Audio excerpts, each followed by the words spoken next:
Welcome to The Last Track, where we help people showcase the last track of their life story in their final wishes. I am your host, Brian Norris, the co-owner of Bateman Funeral Home in Newport, Oregon. Just like a song can bring you back to a day, a time, and a memory, so too can a well-planned service.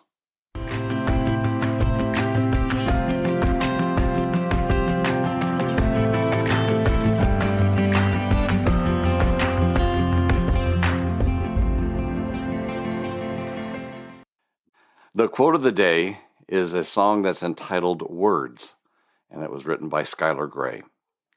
So much to tell you, and most of all goodbye, but I know you can't hear me anymore. It's so loud inside my head with words that I should have said, and as I drown in my regrets that I can't take back, the words I never said. I know that you're gone, but sometimes I swear that I hear your voice when the wind blows. So I talk to the shadows, hoping you might be listening, because I want you to know. In the song Words by Skylar Gray, the words that she wrote are very appropriate for the topic of the day today, because we're going to be talking about unexpected death.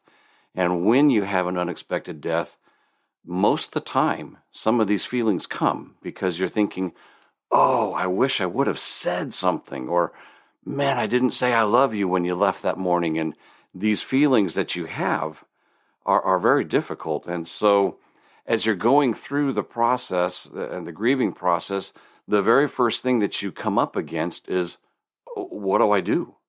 What happens? What are the steps that need to be taken? And so let's talk today a little bit about unexpected death. If your loved one does pass away in a care facility, most of the time you've already sat down with the people as you did the admittance process, and you decided on a funeral home, and you decided on whether they're going to be doing cremation or burial. But an unexpected death like a car wreck, or maybe you came home and your loved one was cutting down a tree and the tree fell on them and you found them in the backyard. Or maybe the person has been ill, but you didn't know that it was terminal, or you didn't expect it to be terminal. What are the things that you should do? Well, let's first start with a death that occurs in a home. Let's say you come home and the person has passed away. The very first thing that you'll need to do is you're going to be dialing 911. Even though you know the person has passed away, or you suspect that the person has passed away. The reason you call 911 is a medical certified person, like a police, fire, ambulance. They need to come to the location and verify that the person has passed away. Once they've called the time of death and they have certified essentially that the person has passed away, then the next start of the process begins, and that's where they're going to ask you about a funeral home. Where would you like to have your loved one sent to? That starts the ball towards going to a funeral home. All funeral homes must receive or must be notified by a person who is legally authorized to call that a person has passed away. That's police, fire, medical, doctor, that type of a thing. So we need to know legally that that person has passed away and that we have been selected to take them into our care. So maybe part of the process to kind of help you through this is to maybe have a conversation in your family and have it written down somewhere, is to determine if something were to happen, what funeral home would we like to eventually receive our loved one? Because that's how it's going to work. Otherwise, what happens is if you don't have a funeral home or there's nobody present at the time that a person has passed away, so like maybe a neighbor saw the person fall in the backyard and called an ambulance or called police, and they get there And if they haven't been able to notify next of kin, then what happens is if the person has passed away, then the funeral home that is on rotation for that month will be receiving the remains, will receive the body of the person that has passed away. And then you'll be going and working with that funeral home and possibly transferring them from that funeral home to the funeral home of your choice. But that's kind of how it works in probably 99% of the cities throughout America, is if there's no next of kin that they can get a hold of, they will send the decedent to the funeral home that's on rotation. So let's talk about maybe what happens with a person who passes away in a hospital.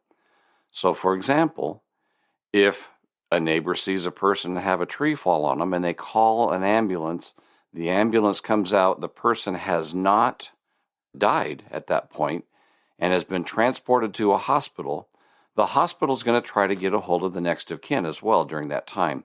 But if the person passes away in the hospital, then there's another trigger of events that happens.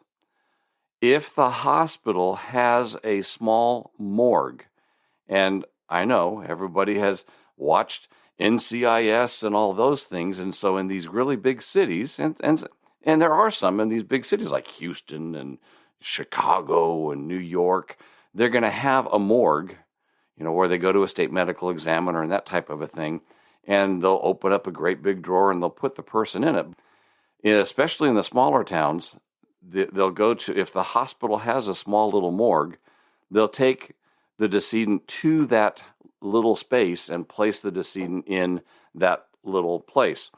So for example, where we are in Newport, Oregon, where we have 10,000 people in our city and 50,000 or so people in our county, our two major hospitals that we have in our county do not have a morgue.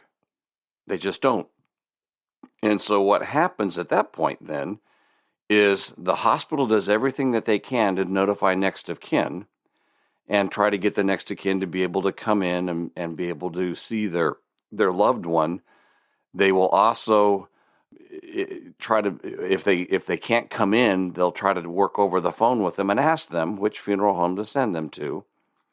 But if they can't get a hold of anybody, then they do give us a phone call, because we're the funeral home in Newport. And so all people that pass away in a hospital will come to my facility in Newport. Once in a while, they might go to another, over into the valley, because they can get a hold of a funeral home during the day. But if somebody passes away at 2 a.m, they're going to be coming to my facility, because we're the closest, and the next funeral home is over an hour and a half away. Once the hospital has contacted us and we take the person into our care, we will wait until the next of kin has been notified. The next of kin, that is the responsibility of the police or the hospital to notify the next of kin. Every now and then, we end up being the people that do the notification, and usually that ends up being an accident because somebody hasn't been able to get a hold of the next of kin at that point. But we will contact the next of kin at that point, and then we'll start making some arrangements.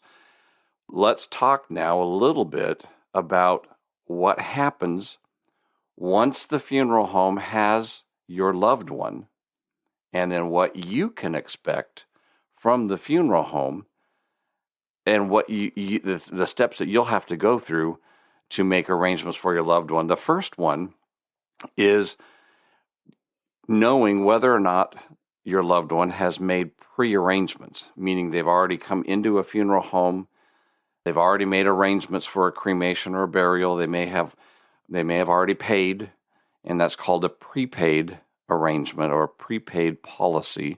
They might have taken something out with the insurance company, and it's being held in an insurance policy at the funeral home. The funeral home, most likely, if the funeral home collected the funds, will have placed it into a third-party trust to be held so that way those funds are guaranteed.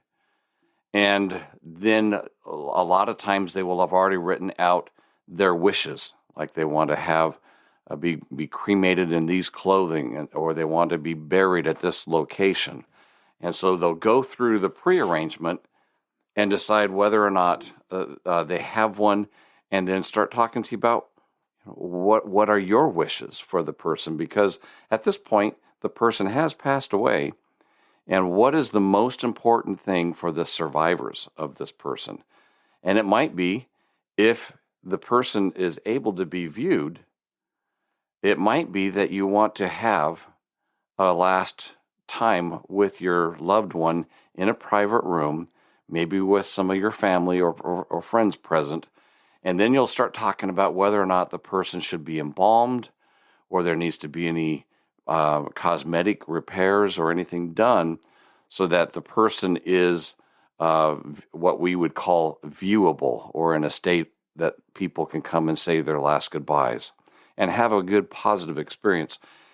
Embalming does make the person appear much nicer, and it will allow the face and the body to be presented in a way that is a very calm, essentially, like it looks like they're sleeping. And that is something that you want to talk to them about. It's not required, and I want to make sure people understand that embalming is not required unless there's a condition or a situation in which they might have a communicable disease, or open sores, or a virus, that type of thing that a person can catch. And so chat with the funeral director to find out whether they need to be embalmed or not, or recommended to be embalmed or not. And many of the packages that funeral homes sell include embalming in the cost of the service that you might be selecting. So check with them. Also, you'll be asked to bring some things in with you, like clothing. Maybe the person wants to be buried in their favorite football sweater. Maybe the person maybe they were in the uniform services and they wanted to be buried with their Army uniform or their Navy uniform. Maybe they were a police officer, fire, and they want to be dressed in those clothes because that represents who they were. And so check with the funeral director and bring that information in. You'll also be looking for what's called vital information, where they were born, who their parents were. So city and state of where they were born, their parents, the first and last names of their parents. One of the things, if you're doing this for maybe a grandparent, one of the things that might be a little difficult, and I find this a lot, is what was grandma's maiden name? And so those are things that you may want to look up. Did they serve in the military? If they did serve in the military, were they in combat? Where? So, for example, if they served in Vietnam, were they or were they not in combat during Vietnam? Those are things that you'll be bringing in with you as well, to be able to fill out the death certificate. And hopefully a funeral home will have already given you what's called a vital information checklist that you can go through. There are different packages, so those are some things that you might want to visit about. Military records. If the person is going to be buried at a national cemetery, make sure you bring in what's called their DD-214, or military discharge paperwork.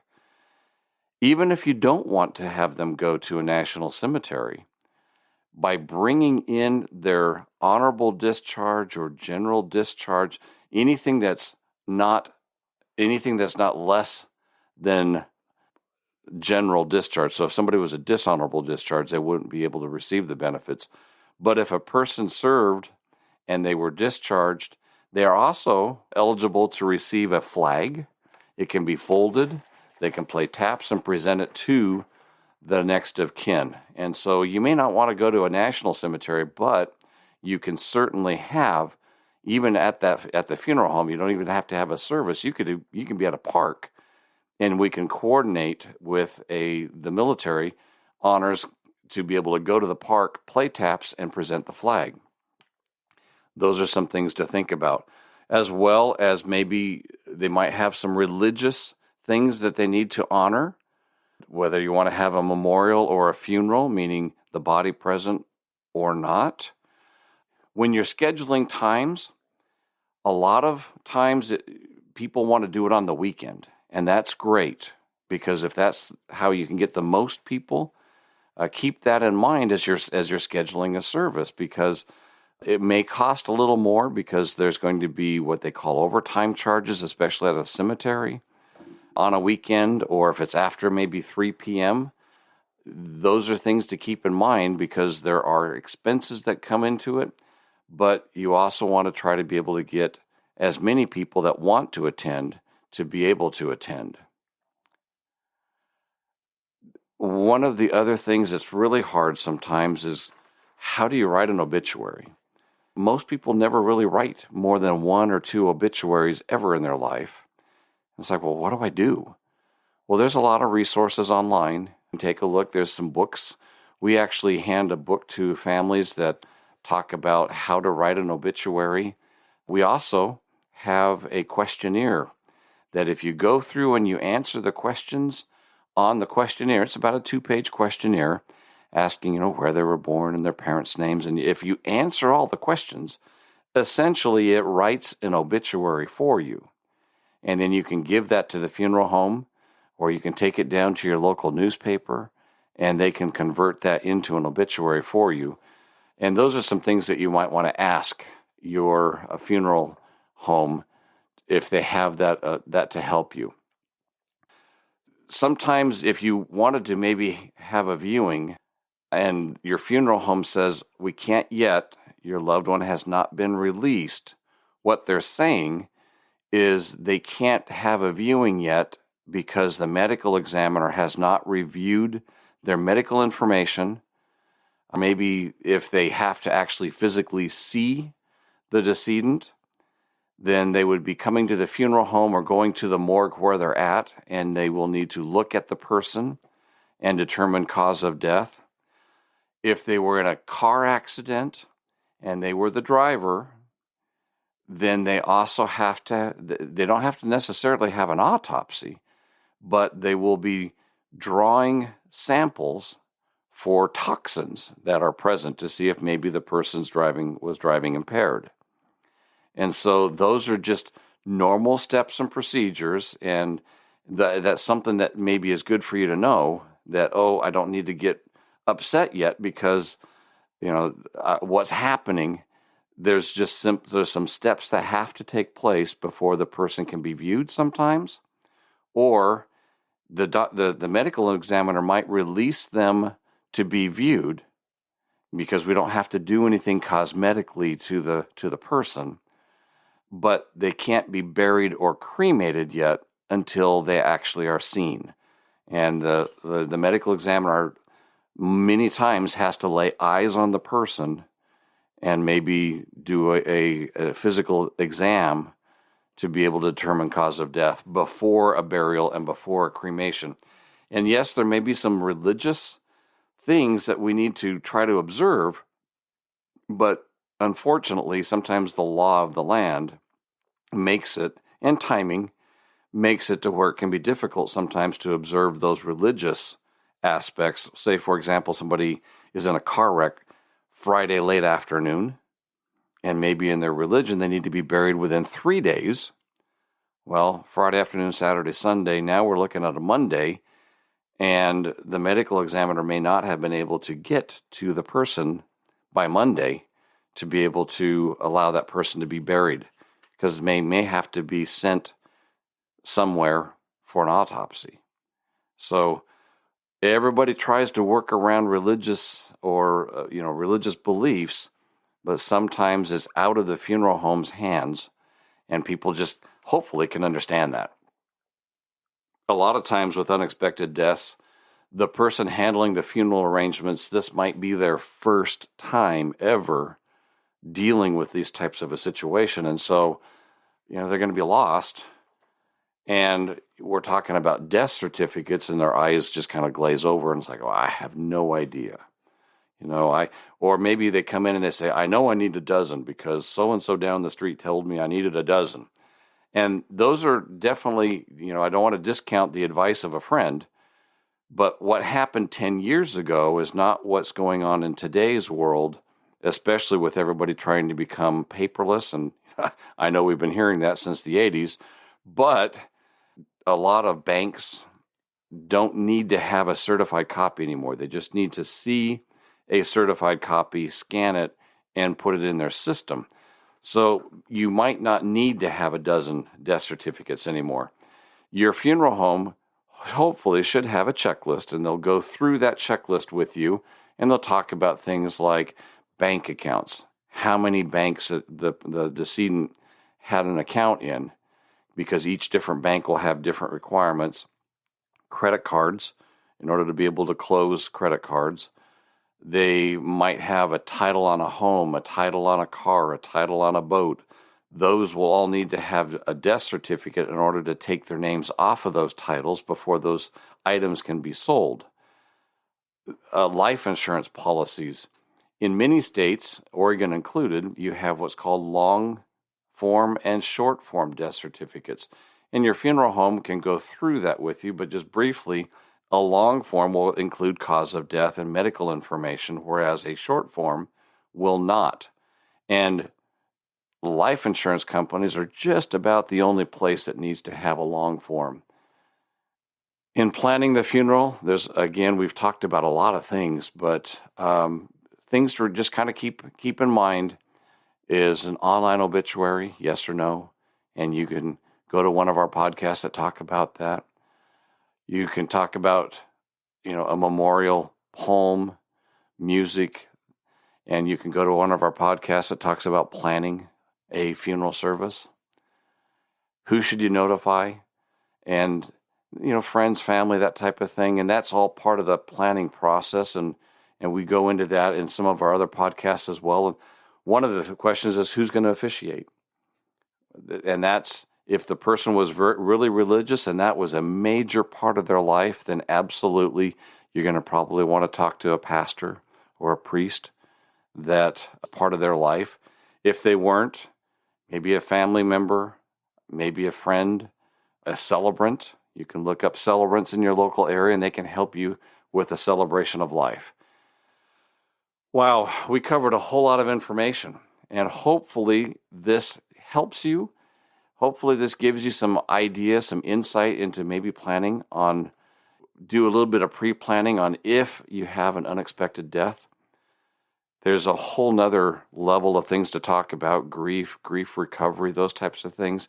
We cover that in another podcast that we'll be having in the future, so please take a look and see if we have that in there now, and if we do, you can click on that and listen to it. But that hopefully gives you some good information. We always end our podcast with a time of remembrance. We stop, we take a break, and we think about those people that have passed, and we honor them, and we light a virtual candle.